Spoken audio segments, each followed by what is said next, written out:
Olá, queridos alunos, meu nome é Felipe Breder, sou da Escola do Discípulo e eu estou aqui para ministrar para vocês e para trazer um pequeno resumo da nossa história de Israel nesse módulo, nessas aulas que nós vamos ter. Serão aí nossas 10 aulas onde nós vamos ver um pequeno panorama, e quando eu digo panorama é porque não dá tempo da gente se aprofundar muito na história, mas vamos fazer um pequeno panorama da história de Israel no Antigo Testamento, desde o surgimento da nação até o último momento antes do fim do Antigo Testamento, até que se tornasse o reino de Israel.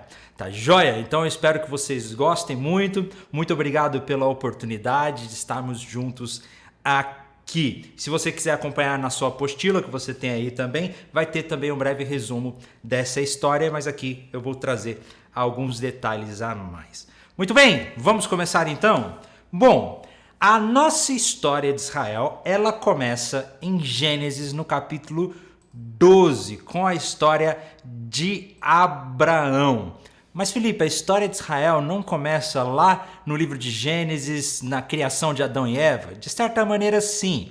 Mas a história de Israel, do povo de Israel, da nação de Israel, ela começa com Abraão. Porque Abraão foi a primeira pessoa que Deus, depois de Adão e Eva, depois que o povo provavelmente viveu um tempo de esquecimento, da Arca de Noé, depois de todos aqueles acontecimentos, Abraão foi a primeira pessoa a qual Deus se revelou, ele se mostrou e chamou Abraão, e a partir de Abraão é que começa a nossa história. A história de Israel começa a partir de Abraão. E nós vemos lá então em Gênesis, no capítulo 12, a história de Israel. Os patriarcas, nós vamos começar a falar sobre os patriarcas.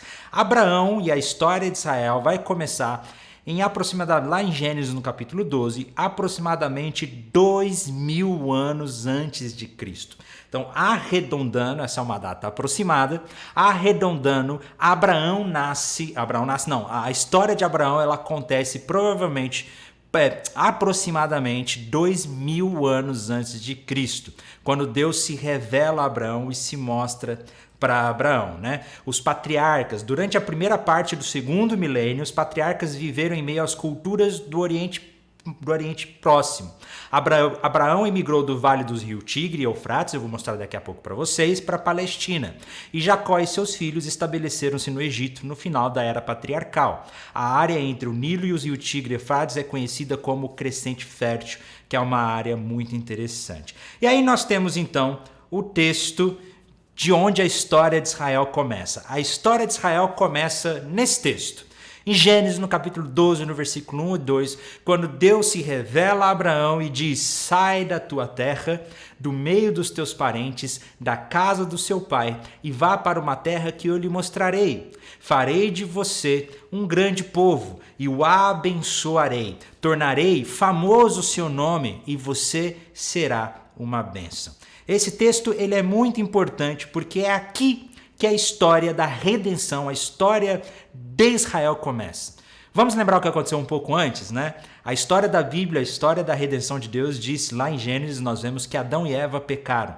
E por causa do pecado de Adão e Eva, nós somos separados de Deus. Nós estamos em rebeldia contra Deus. E Deus agora ele inicia um projeto, ele inicia uma história de redenção, de transformação, para trazer de volta o seu próprio povo. E essa história vai começar em Abraão e termina em Jesus. Jesus é o cumprimento dessa promessa. Mas essa história começa em Abraão. Deus se revela a Abraão e diz: olha, Abraão, através de você eu vou fazer um povo. E através de você eu estou inaugurando um povo, eu estou iniciando uma história e eu abençoarei o mundo inteiro através dos teus descendentes. Tornarei seu nome famoso e você será uma bênção. Aqui, quando Deus se revela para Abraão, ele começa a história de redenção. Ele começa essa caminhada onde Jesus seria revelado e nós seríamos transformados e salvos através da cruz e da vida de Jesus. Então a história começa com Abraão. Abraão, ele é da região de Ur dos Caldeus, como você consegue ver no mapinha aí, né? A região de Ur dos Caldeus, na região que seria a futura Babilônia, o Vale do Crescente Fértil, era uma região muito fértil, uma região muito rica, muito fértil agriculturalmente falando. E Abraão nasce, ele é dessa região de Ur dos Caldeus, mas Abraão, ele era um semi-nômade. A cultura de Abraão era uma cultura seminômade. O que isso significa? Nós temos os nômades, que são aqueles que vivem em constante movimento pelo deserto, eles nunca param. Talvez você já tenha visto, até separei uma imagem aqui ilustrativa, tá, gente? Do que seria um povo nômade, um seminômade. Essa é uma ilustração, claro que naquela época era diferente disso. Mas Abraão, ele era um seminômade, ele vivia em constante... Existiam os nômades e Abraão ele é um seminômade. Qual que é a diferença do nômade para o seminômade? O seminômade era um povo que vivia em constante movimento, mas quando eles achavam um ambiente, uma região onde tinha recursos, alimentícios, eles podiam criar os animais deles, eles se estabeleciam ali por um tempo até que aquela região não fosse mais útil. Quando aquela região não era mais útil, eles levantavam um acampamento e continuavam em movimento. Isso é muito interessante, porque quando a gente pensa que a cultura de Abraão era uma cultura seminômade, para eles terra não tinha valor nenhum. Terra não tinha valor, porque não precisa de terra. Eu vivo em constante movimento e eu vivo onde as condições são melhores. Isso torna a promessa de Deus muito mais interessante, porque quando Deus diz para Abraão, olha, sai do lugar onde você está e vai para uma terra que eu vou te dar, terra para Abraão, não faz tanta diferença. Abraão, aquilo talvez não encheu os olhos de Abraão, mas Abraão obedeceu a Deus. Quando Deus se revela para Abraão, ele estava na região de Padã Arã, que é lá em cima, se você ver no mapinha aí, lá em cima, a região de Arã, foi quando Deus se revelou para Abraão, Abraão estava ali, naquela região de Arã, porque ele era um seminômade, e depois que Deus se revela para Abraão, esse é o caminho que ele fez. Ele passou um tempo pela terra de Canaã, que é onde será a terra prometida, nós vamos ver isso nas próximas aulas. Depois disso, ele foi por um tempo no Egito, ele ficou um tempo no Egito até que ele fez aquela meia mentira sobre a esposa dele, ele contou que a esposa dele na verdade era irmã dele, e aí o faraó, e acontece toda aquela história com o faraó, não dá pra gente entrar, e depois Abraão retorna para a região de Canaã, e quando Abraão morre, ele morre justamente na região de Canaã. Abraão, ele não podia ter filhos, como nós conhecemos a história. Abraão, ele não podia, não é que não podia, ele já era velho, a esposa dele não podia ter filhos, Abraão já era velho, Sara já era velha, e Deus então envia um anjo que diz a Abraão, você terá um filho, você terá um descendente. Abraão, ele tenta resolver as coisas com as forças dos próprios braços, isso é muito interessante, a gente tem essa mania, né? Nós temos a mania de tentar resolver as promessas de Deus pelas forças dos nossos próprios braços. Então Abraão, ele tenta resolver as promessas pelas forças dos próprios braços, acaba dormindo com uma das suas servas, com uma das suas escravas, e nasce o seu filho primogênito, que é Ismael. Mas Ismael não era o filho da promessa, o filho da promessa era Isaac.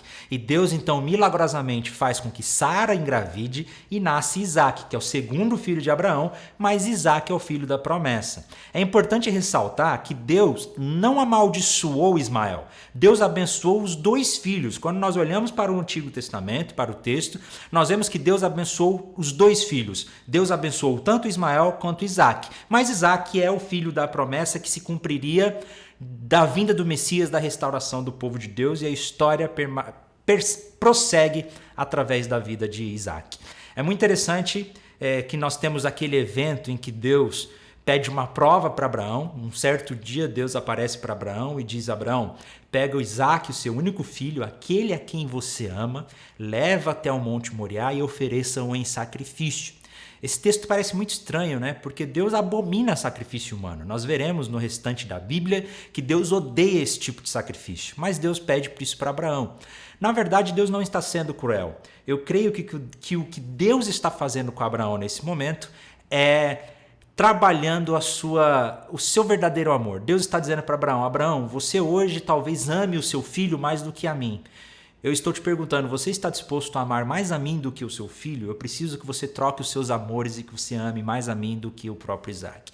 Abraão, leva Isaac para ser sacrificado, mas nós conhecemos a história maravilhosa de que Deus o impede, providencia um cordeiro. Isso já aponta para o Novo Testamento, quando Deus providenciou o verdadeiro cordeiro de Deus, que é Jesus Cristo.